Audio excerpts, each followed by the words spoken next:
আমার সাথেই সবসময় কেন এমন হয় আমি কিছুতেই বুঝতে পারি না। সো হ্যালো এভরিওয়ান, আজকের সকালটা ছিল আমার খুবই সিম্পল। তো সকালটাই আমার শুরু হয়েছিল দুধের সর ঘোলা নিয়ে। মা অনেক দিন ধরেই গরুর দুধের সর জমিয়ে জমিয়ে রাখে ফ্রিজে, আর সেগুলি অনেক দিন পরই বলতে পারো, অনেক দিন পর সেগুলো হয়ে গেলে অনেকগুলো পরিমাণের হলে আমি সেগুলোকে বের করে এভাবে তৈরি করি, আর মা খুব সহজেই বাড়িতে ঘি বানায়।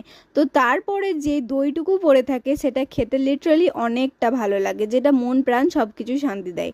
আমার বাড়িতে প্রত্যেকেই এই দইটা খেতে ভালোবাসে, আর যেখানে আমি কাজ করব সেখানে অদ্ভুত ঘটনা ঘটবে না সেটা তো হতেই পারে না। তারপর দেখি বাড়িতে একটু পেয়ারা ছিল, তো আমার পেয়ারা খেতে খুবই ভালো লাগে। তো তোমাদের কাদের কাদের পেয়ারা গাছ আছে আর পেয়ারা কাদের খেতে ভালো লাগে অবশ্যই কমেন্ট করে জানিও।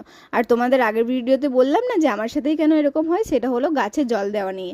আমি ঘুমাই তখনও ভাবি যে আমি সকালে উঠেই সবার আগে গাছে জল দেবো, সেটা আমার আর কোনো দিনই হয়ে ওঠে না। আর সেজন্যই এটা আমি বলেছিলাম। তো ভালো লাগলে অবশ্যই সাপোর্ট করো। তো বা